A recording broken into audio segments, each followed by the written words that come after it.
一邊等化妝 set 頭，一邊開飯，已經成為表演前嘅指定動作。藝人嘅生活，佢哋喺呢個暑假提早感受得到。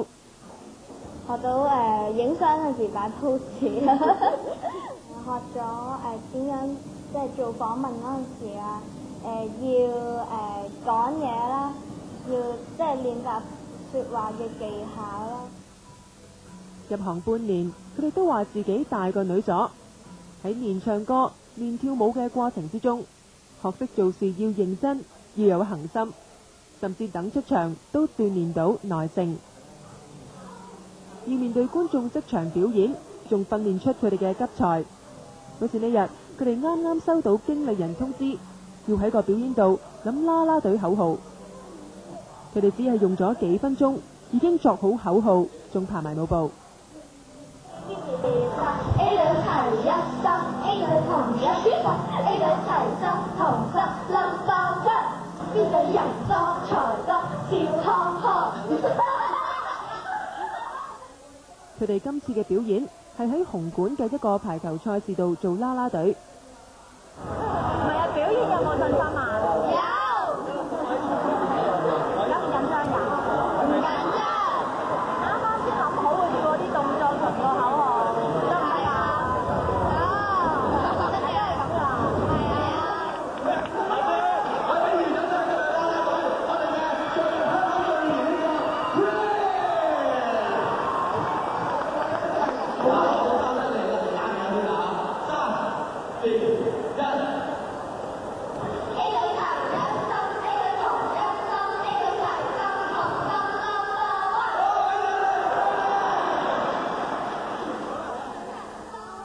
年紀細係佢哋嘅賣點，令呢類小朋友組合喺一眾樂壇新人中突圍而出。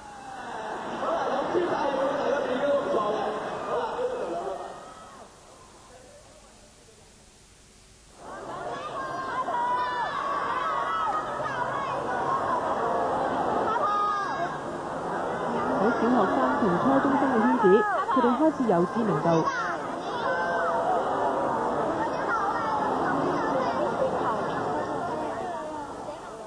好似呢日就係佢哋嘅歌迷會聚會。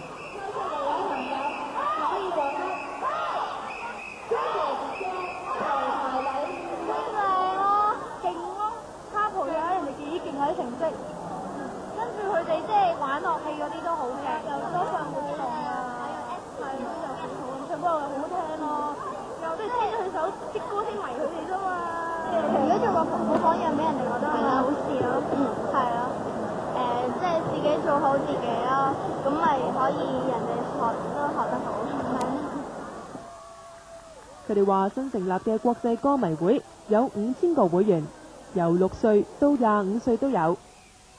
啲同學會問我哋，咁你幾時做嘢㗎？咁係咪真㗎？咦，點解你會做咗歌星嘅咁？因為會問我哋攞啲偶像簽名咯。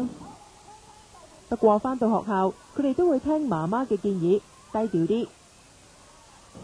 好似平時咁相處咯，唔好提出嗰啲嘢，即係唔好喺學校成日都話自己係歌星啊，又點點點咧。如果唔係咧，就會俾啲同學咧就話做大明星好叻咧。娛樂圈雖然係催人成長嘅地方，不過佢哋間中都會流露出童真嘅一面。